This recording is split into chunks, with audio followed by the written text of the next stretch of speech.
सबसे बड़ा सवाल यही मौजूदा दौर में ये यूसीसी को लेकर है। उत्तराखंड के अंदर इसका ड्राफ्ट तैयार है और बहुत जल्दी वो ड्राफ्ट मुख्यमंत्री को मिलेगा, सदन के अंदर जाएगा और कानून बनेगा। लैंड जिहाद एक बड़ा मुद्दा बन चुका है, किसे जिम्मेदार मानते हैं? इस राज्य के अंदर मुख्य रूप से जब से धर्मांतरण कानून आया है, इसकी गति बढ़ी है। कुछ मौलाना तो ये कह रहे हैं कि सरकार कौन होती है हमसे एक से ज्यादा अधिकार जो शादी को लेकर दिया गया है वो छीनने वाली। संविधान में तलाक की व्यवस्था एक जैसी होनी चाहिए। लव जिहाद भी एक बड़ा मुद्दा है। देश के अंदर ऐसे तत्व हैं जिनको पछता नहीं। कांग्रेस नेता राहुल गांधी, राहुल जी के बारे में मैं टिप्पणी करूं तो इतना ही कहूंगा, देश जो उनको बोलता है मैं भी वो कहूंगा पप्पू। नमस्कार, स्वागत है आप सभी का तीखे सवालों वाले सियासत के सबसे बड़े शो में। मैं हूं आपके साथ आस्था कौशिक। नमस्कार, मैं हूं आपके साथ शीनम शर्मा। आज 3 का तीर में हमारे साथ एक ऐसी शख्सियत मौजूद हैं जो बीजेपी के कद्दावर नेता हैं और देवभूमि में इन्होंने संगठन की बागडोर संभाली हुई है। नमस्कार, मैं हूं आपके साथ अमनदीप और बिना देर किए स्वागत करती हूं उत्तराखंड बीजेपी के अध्यक्ष महेंद्र भट्ट जी का। सर, बहुत स्वागत आपका। जी नमस्कार। तीखे तीर में आपने मुझे योग्य समझा, मैं आया हूँ। तो चलिए सवालों के सिलसिले की शुरुआत करते हैं। और सर, सबसे पहले और सबसे बड़ा सवाल यही मौजूदा दौर में ये यूसीसी को लेकर है। उत्तराखंड इसका अगुवा बनने जा रहा है, धामी सरकार इसको जोर शोर से लाना चाहती है, क्या कहेंगे? देखिए, उत्तराखंड देवभूमि है और उत्तराखंड में सब समुदाय के लोग हैं। हमारे यहाँ सिखों के 2 गुरुद्वारे हैं, अपना गोविंद घाट है, रीटा साहिब है, हमारे पिरान किलर है हरिद्वार के अंदर, हमारे यहाँ 4 धाम है, मसूरी नैनीताल के अंदर चर्च है। तो स्वाभाविक रूप से सब प्रकार का समुदाय अगर किसी स्थान पर रहता है वो देवभूमि है। और समान नागरिक संहिता ये हमारे मूल तत्वों में है।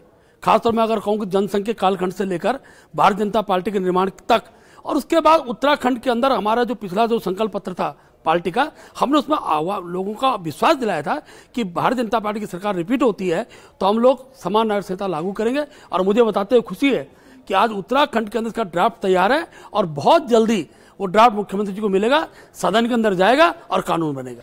लेकिन महेंद्र जी, विपक्ष कह रहा है कि बहुत जल्दबाजी कर रही है बीजेपी इसमें। कोई जल्दबाजी नहीं है। हमने एक लगभग 250 से अधिक जो वो छोटे जो समुदाय के क्षेत्र के लोग थे, विभिन्न समुदाय के लोग हैं, ऐसे समुदाय की संस्थाओं के अध्यक्षों से वार्ता की। 2.5 लाख से ज्यादा जो वहाँ का समुदाय उससे वार्ता की, एक सुझाव लेंगे। विरोध तो जब तुष्टीकरण का भाव मन में हो तो विरोध स्वाभाविक होता है। कांग्रेस को तुष्टीकरण ने ही मारा है और मैं कह सकता हूं कि देश के अंदर एक कानून बने, एक विचार सब लोग चलें तो राष्ट्रीयता का बहुत खड़ा होता है, उसको रोकने का प्रयास अनेकों बार होता है। आज उत्तराखंड के तो कांग्रेस उलझी हुई है, ना तो समर्थन में है ना विपक्ष में।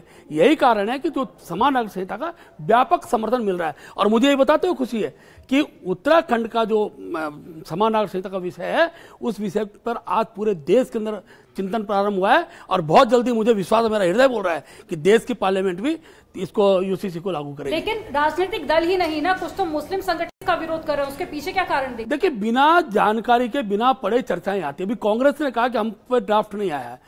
ड्राफ्ट के संदर्भ में जो उसकी चेयरमैन पर्सन है, उन्होंने दिल्ली के अंदर प्रयास करके पूरा ड्राफ्ट सार्वजनिक किया है। और इसके अलावा पार्लियामेंट है ना, आखिर कोई भी कानून बनेगा बिना पार्लियामेंट के अंदर जाएगा, विधानसभा के अंदर जाएगा और जो विधायक है, सांसद है, वहां चर्चा करें, अपने सुझाव दें। आज बिना चर्चा किए, बिना चीजों को समझे विरोध केवल विरोध के लिए करना, यह तुष्टीकरण ही है, इसमें देश का हित नहीं है। और भारत के संविधान में लिखित है कि एक अवसर आना चाहिए, पूरे देश एक पद्धति से चले। आखिर बेटी का विवाह सबके लिए आवश्यक है। अपनी धर्म पद्धति से विवाह कर सकते हैं, जन्म होने पर रजिस्ट्रेशन हो सकता है, तो शादी का रजिस्ट्रेशन क्यों नहीं हो सकता है? माँ बाप नहीं है, दादा दादी को बच्चे का लालन पालन का अधिकार आता है, तो क्या आपत्ति, किसको आपत्ति होती है? 3 तलाक का विषय तो देश ने स्वीकार किया है। ऐसे अनेकों विषय हैं जिन विषयों को, संपत्ति का अधिकार है, पति की संपत्ति का पत्नी को अधिकार हमारे राज्य सरकार ने पहले दे चुके हैं हम लोग। यूसीसी के दायरे में तो हिंदू, मुस्लिम, सिख, ईसाई चारों आ रहे हैं, लेकिन इसका जो मुख्यतः विरोध है वो मुस्लिम संगठनों की तरफ से किया जा रहा है। क्या मुसलमानों को डरने की जरूरत है? उत्तराखंड में इसकी जरूरत क्यों? देखिए, बिल्कुल डरने की जरूरत नहीं है। मैं आज कह सकता हूँ हर बात में, चाहे समान नागरिकता का विषय हो, इससे बाद 3 तलाक, केवल गुमराह करने का काम किया गया। सर्वाधिक लाभ इसके अगर मिलेगा इस देश के अंदर, भारतवर्ष के अंदर, तो मुस्लिम समुदाय को मिलेगा।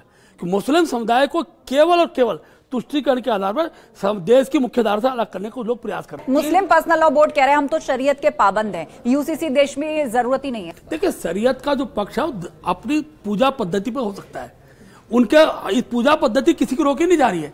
देश के विधान के अंदर नागरिक होता है। नागरिक चाहे वो हिंदू हो, मुस्लिम हो, सिख हो, ईसाई हो, नागरिक को अधिकार मिले, समानता की चीजें रहे। न्यायालय की अनेकों चीजें होती हैं, अच्छा, अनेकों विषय होते हैं। करण मारा कह रहे हैं कि ज्वलंत मुद्दों से ध्यान भटकाने के लिए यूसीसी लेकर आ रही है, या फिर महंगाई या बेरोजगारी जैसे मुद्दों को छुपाना चाहती है सरकार। करण मेहरा जी मेरे प्रदेश के कांग्रेस के अध्यक्ष है, मुख्य विपक्षी दल है। आश्चर्य मुझे तब होता है जिन विषयों की चर्चा उनको करें जो करते नहीं है। उन्होंने यूसीसी इससे जुड़ा विषय नहीं, हमने शुरू में ही, अगर उत्तराखंड के अंदर इतिहास बदला है, दोबारा सरकार रिपीट हुई है पुष्कर धामी जी के नेतृत्व में, तो मैं कह सकता हूं हमारे उन सब घोषणाओं के आधार पर हुई है। आज भारतीय जनता पार्टी ने हमारे जनसंघ काल से हमने जो विषय जनता के सामने रखे, उन विषयों को जब हम उनका समाधान कर, तभी तो स्थान तक पहुंचे। 370 का विषय हमारा था, 370 को हटाया। राम जन्मभूमि के भव्य मंदिर आज बन रहा है, ये विषय हमारे थे। समान हमारा विषय, हम जनता के पास हमने जिन जिन वादों को किया, उन वादों को अगर हम धरातल पर उतार रहे हैं तो ये जनादेश हमारे पक्ष में है। तो क्या उत्तराखंड में ये एक प्रयोग साबित होगा? देखिए नहीं, उत्तराखंड वो राज्य है, जब मैं शुरू में कहा कि उत्तराखंड ऐसा राज्य है, कम जनसंख्या भले ही हो लेकिन हर धर्मावलंबी वहां है। और सबसे ज्यादा लिटरेरी के क्षेत्र में, शिक्षा के क्षेत्र में हमारे राज्य में हर समुदाय के लोग हैं। हमारे यहाँ मुस्लिम समुदाय में बहुत अच्छे अच्छे लोग हैं, अच्छे पढ़े लिखे लोग हैं। तो चर्चा होती, डिसीजन होता है उनका, जो उनके सुझाव आए हैं वो सुझाव सबके सब सुझाव यूसीसी के पक्ष में। लेकिन कुछ मौलाना तो ये कह रहे हैं कि सरकार कौन होती है हमसे एक से ज्यादा अधिकार जो शादी को लेकर दिया गया है वो छीनने वाली? एक से ज्यादा अधिकार का विषय नहीं है। संविधान में तलाक की व्यवस्था एक जैसी होनी चाहिए। आखिरकार वो बहन नहीं है जिसका एक शौहर है, एक पति है, और वो 3 तलाक समाप्त हो चुका है। लेकिन उसके बाद भी आप दूसरी शादी करें, जो कानून हिंदू के लिए है वही कानून मुस्लिम के लिए होगा, वही ईसाई के लिए होगा। इसलिए पत्नी 5 पत्नियां भी हों संविधान के दायरे में हो, 1 पत्नी हो संविधान के दायरे में हो, तलाक की व्यवस्था समाप्त नहीं हो रही है। वैधानिक व्यवस्थाएं रहेंगी लेकिन अधिकारों पर चीजें तय होंगी। अधिकारों, अगर पहली पत्नी जीवित है और उसको तलाक नहीं दे तो संविधान में आज भी व्यवस्था है, उसको और कठोरता से हम लोग लागू करेंगे। मयंक जी, कांग्रेस ने बहुत बड़ा आरोप लगाया यूसीसी को लेकर कि कोई भी इस तरह का आप ड्राफ्ट लाने जा रहे हैं, कानून लाने जा रहे हैं, तो उसके लिए विपक्षी दलों की सहमति जरूरी होती है, उनसे चर्चा जरूरी होती है। आपने एक मीटिंग के लिए नहीं पूछा उनसे, आपने बुलाया नहीं किसी मीटिंग में विपक्ष को? स्पष्टपूर्वक कह सकता हूँ, जो यूसीसी कमेटी बनी है उसने सब राजनीतिक दलों से बात की है। कांग्रेस आई मीटिंग में? कांग्रेस बची। कांग्रेस क्यों नहीं आई आपकी मीटिंग में? कांग्रेस गई नहीं। आपने बुलाया था कांग्रेस को? सबको बुलाया, सारे दल, हम लोग गए, बीजेपी के लोग गए, कमेटी जब बनती है सब दलों के लोग जाए। जनता दल के लोग भी आए थे, हमारे यूकेटी के लोग भी आए थे। कांग्रेस बची क्योंकि कांग्रेस की नियत तुष्टिकरण की है। और मैं फिर भी कहता हूं, आप बचोगे कैसे? जब विधानसभा के अंदर बिल आएगा आप चर्चा करिए ना। आपको लगता है उसमें कुछ गलत, बहस करिए। कांग्रेस बहस से बचती है और तुष्टिकरण की नीति के आधार पर ना वो हिंदुओं की रही, ना मुस्लिम की रही, ना सिख की नहीं। आखिरकार क्या करना चाहते हो आप? आपकी पॉलिसी क्लियर होनी चाहिए। आप कहिए ना हम यूसीसी के विरोधी हैं। विरोधी कहने की स्थिति में ना हरीश रावत है, ना करण मेहरा है, ना कांग्रेस का कोई उत्तराखंड का नेता है। आप गुमराह करके केवल द्वेष उत्पन्न करना, और खास तौर पर यूसीसी जैसा महत्वपूर्ण जो विधेयक आने वाला, जो कानून बनने वाला, उस पर आप प्रश्न खड़ा करके दोगली चाल चल रहे हो। दोगली चाल उत्तराखंड जनता व्यवस्था। चलिए सरकार पर आ जाते हैं। कैबिनेट का विस्तार होगा या जैसा चल रहा है ऐसा ही चलेगा? नहीं, 5 सीटें हमारी खाली है और 5 सीटों पर यथासमय मुख्यमंत्री निर्णय लेंगे। कैबिनेट विस्तार निश्चित रूप से होगा। दायित्वधारियों की सूची हमारे अभी मुख्यमंत्री जी हमारे राष्ट्रीय अध्यक्ष नड्डा जी से मिलकर गए हैं, प्रधानमंत्री से मिलकर गए हैं। बहुत जल्दी आपको दिखाई देगा। अच्छे योग्यतम कार्यकर्ता, जिसकी जहां उपयोगिता है उस कार्यकर्ता को वहां रखेंगे। और 2024 हमारे लक्ष्य में है, हम हैट्रिक बनाने जा रहे हैं। 5 लोकसभा भारतीय जनता पार्टी जीतेगी उत्तराखंड। महेंद्र जी, हाल ही में आपने कहा कि कांग्रेस के कई नेता हमारे संपर्क में है, कितनी सच्चाई है? सच्चाई है, बड़ी संख्या में आए। कांग्रेस के पुराने राज्य मंत्री अनेकों लोग आए। एक कालखंड वो भी था कांग्रेस का कि अनेकों विधायक। इसके पीछे कारण है।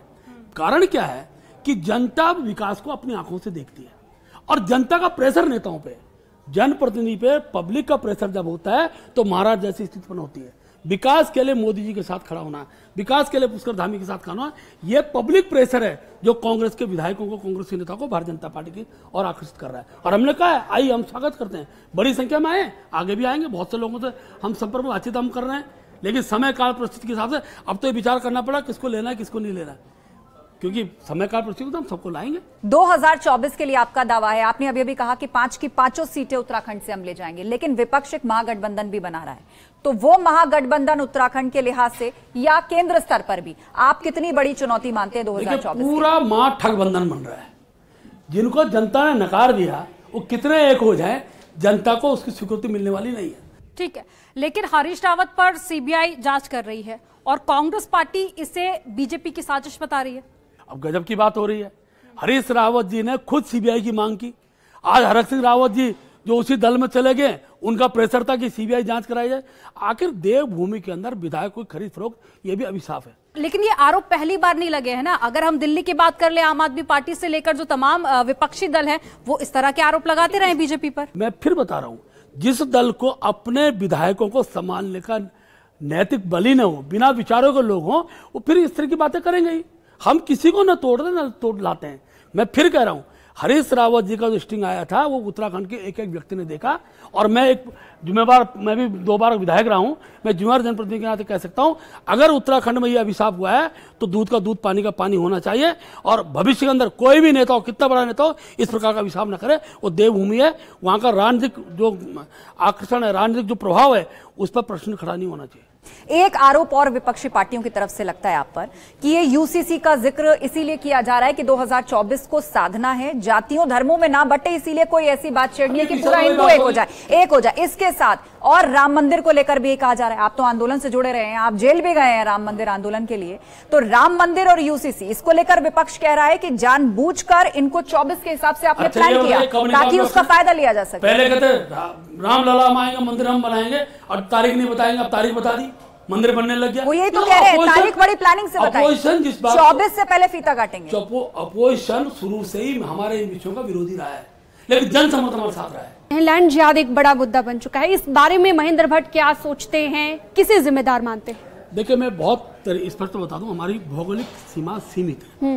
वन अधिनियम के बाद हमारे पास कृषि भूमि हो, आवासीय भूमि हो, इंडस्ट्रियल भूमि हो, सीमित है। लेकिन इस बीच जब से हमने जबरन धर्मांतरण का कानून उत्तराखंड के लाए, एक कुछ ऐसे तत्व थे जो उत्तराखंड के अंदर इस प्रकार की परिस्थिति निर्माण किया। आखिरकार 450 मजारें तोड़ी गई और एक मजार के अंदर भी किसी प्रकार का अवशेष नहीं मिला, और ना उन मजारों पर किसी ने अपना अधिकार रखा। कारण क्या है?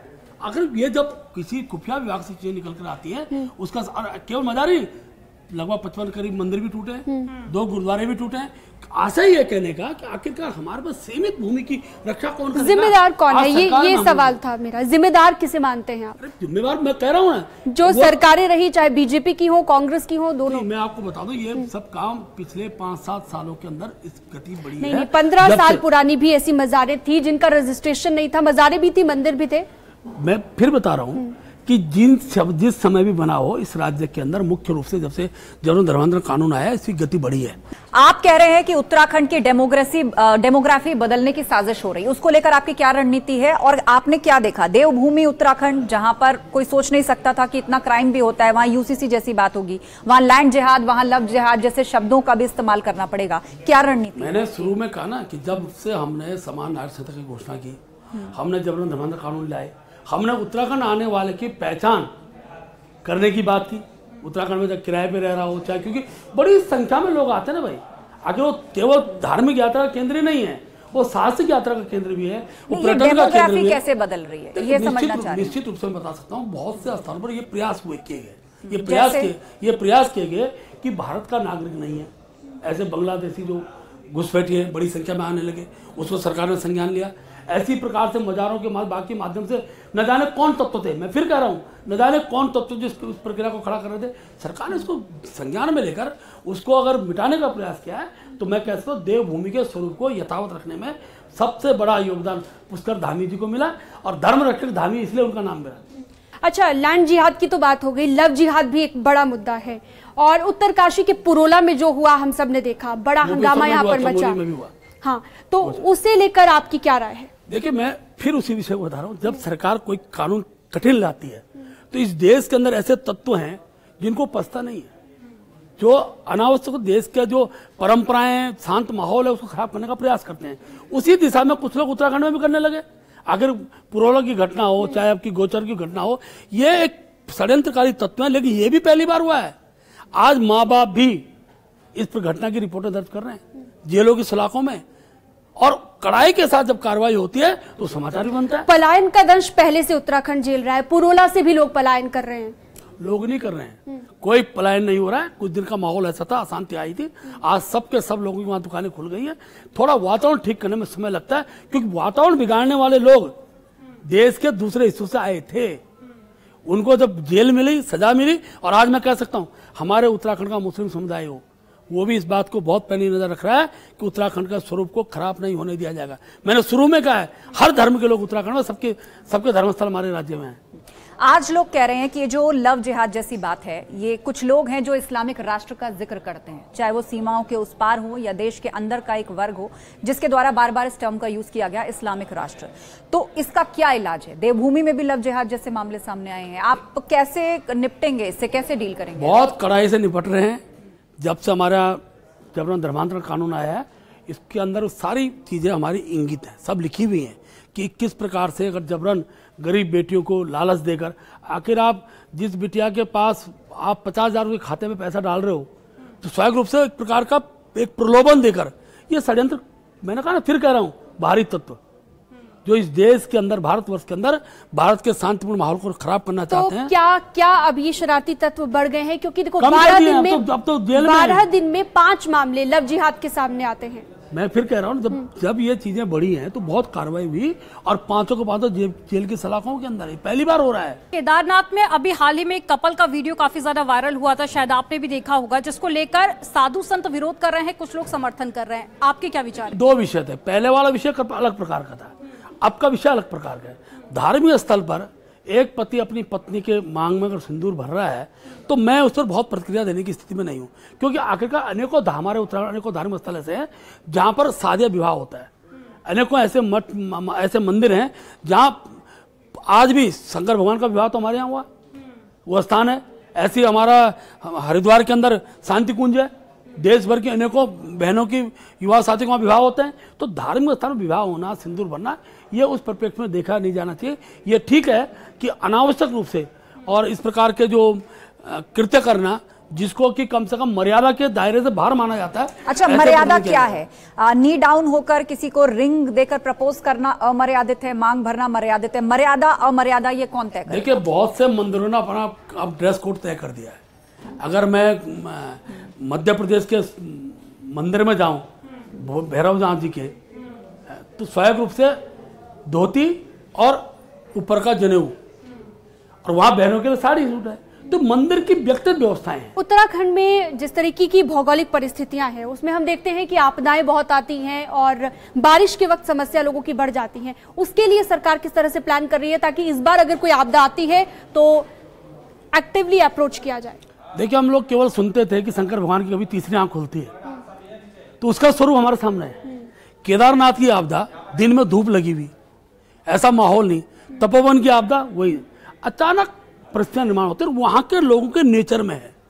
हम लोग देवभूमि छोड़ते नहीं है, अनेक कष्टों के बाद भी अपने को संभालते हैं, लेकिन आपदा भी आती है, अपनी चीजों को संभालते भी हैं। और मुझे बताते खुशी है, जब से ऑल वेदर रोड बनी है, अब यात्रा बढ़ गई।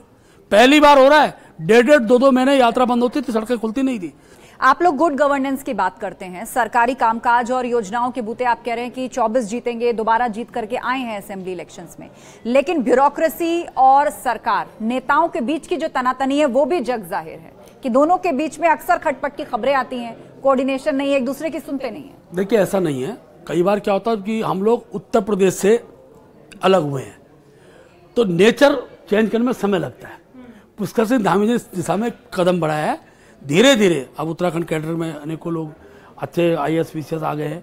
हम सबसे काम लेना जानते हैं और किसी प्रकार का कोई तनाव, पिछले दिन आप देखेंगे हमने इसको बहुत कंट्रोल किया है। ये सच बात है, मुझे आपत्ति नहीं है बताने में, ये सच बात है कि ब्यूरोक्रेट्स और राजनीतिक क्षेत्र के कई बार चर्चाओं में, समझने में हेरफेर होता था। आज पुष्कर सिंह धामी जी ने उसको भी कंट्रोल किया है। लेकिन महेंद्र जी, ये भी एक सच्चाई है कि उत्तराखंड के में आज भी कुछ ऐसे गांव हैं जहां पर बेसिक सुविधाएं नहीं है, पानी नहीं है, बिजली नहीं है, सड़क नहीं है। बहन जी, मैं चुनौतीपूर्वक कह सकता हूँ, हर घर नल के बाद अधिकतर घरों में, ठीक है, मैं पहाड़ के घरों की भौगोलिक स्थिति होती है। एक घर यहाँ होगा तो एक घर इससे कम से कम 500 मीटर ऊपर कहीं होगा, आधा किलोमीटर 1 किलोमीटर लगेगा, तो स्वाभाविक बात है समय लगेगा, लेकिन हर घर को पानी मिले ये कड़ाई से लागू हो रहा है। ये प्रधानमंत्री मोदी ने इसको मिलेट ईयर के तौर पर इस पूरे साल को लिया है, पूरे विश्व भर में मिलेट ईयर की तरह मना रहे हैं, श्री अन्न इसको कहा जा रहा है, हेल्थ के लिए से बहुत प्रमोट किया जा रहा है। और उत्तराखंड तो ज्योग्राफिकली देखे तो पहले से ही बहुत रिच है मिलेट में, तो उत्तराखंड का क्या कॉन्ट्रीब्यूशन है, आप लोग क्या कर रहे हैं इसके लिए? देखिए, मैं जिस दिन मोदी ने श्री अन्न की घोषणा की तो उत्तराखंड का कृषक गदगद हो गया, क्योंकि हमारे यहाँ मोटे अनाज का बहुत बड़ा भंडार है। हमारे यहाँ कोदा है, झंगोरा है, चुलाई है, हमारे तो मुंगरी बोलते हैं, यहाँ मक्की बोलते हैं, ऐसे अनेकों बड़ा ऐसे अनाज है जो उत्तराखंड के अलावा कहीं। और सबसे बड़ी बात, हमारे यहाँ ऑर्गेनिक है। हमारे यहाँ कोई ऐसी खादें पड़ जाएं जिसके कारण वो बहुत जल्दी बड़ा उपज में दिखाई दे, ऐसा नहीं है। हम आज भी उसी पद्धति से अपनी उपज करते हैं जो पद्धति मनुष्य के स्वास्थ्य के लिए बहुत लाभकारी होती है। महेंद्र जी, हमारे शो का एक खास सेगमेंट है रैपिड फायर राउंड, जिसमें हम एक नेता का नाम लेंगे, एक शख्सियत का नाम लेंगे, आपको एक लाइन में या एक शब्द में जवाब देना है। प्रधानमंत्री नरेंद्र मोदी, विश्व के मार्गदर्शक। मुख्यमंत्री पुष्कर सिंह धामी, धर्म रक्षक। मुख्यमंत्री योगी आदित्यनाथ। योगी जी मेरे उत्तराखंड की धरोहर है। पूर्व सीएम त्रिवेंद्र सिंह रावत। त्रिवेंद्र जी हमारे प्रदेश के पूर्व मुख्यमंत्री रहे हैं, मार्गदर्शक। कांग्रेस नेता राहुल गांधी। अब राहुल जी के बारे में मैं टिप्पणी करूं तो इतना ही कहूंगा, देश जो उनको बोलता है मैं भी वो कहूंगा पप्पू। कांग्रेस प्रदेश अध्यक्ष करण माहरा। राजनीति में एक मैं कहूंगा कि सीखने वाले व्यक्ति। हरीश रावत। अपनी बात से मुकरने वाले शख्स। कांग्रेस नेता हरक सिंह रावत। सभी दलों के नेता के रूप में कह सकता हूँ, सभी दलों में हरक सिंह। Bulldozer model. हमको जो मार्गदर्शन मिला वो उत्तर प्रदेश योगी जी से मिला है। ये बुलडोजर मॉडल यूपी का ही है। बुलडोजर बाबा। बुलडोजर बाबा। बहुत धन्यवाद महेंद्र जी हमारे इस खास शो 3 का तीर का हिस्सा बनने के लिए। आपने बहुत ही बेबाकी से हर उस सवाल का जवाब दिया जो तीखे सवाल हमारे एंकर्स ने आपसे पूछे। आपके प्रश्नों से भी मैं कैसे संभल पाए मेरी आत्मा जानती है। अगले हफ्ते फिर मुलाकात होगी एक नई शख्सियत के साथ में, इसी प्लेटफॉर्म पर, इसी शो पर। तब तक आप देखते रहिए News 18 उत्तर प्रदेश उत्तराखंड।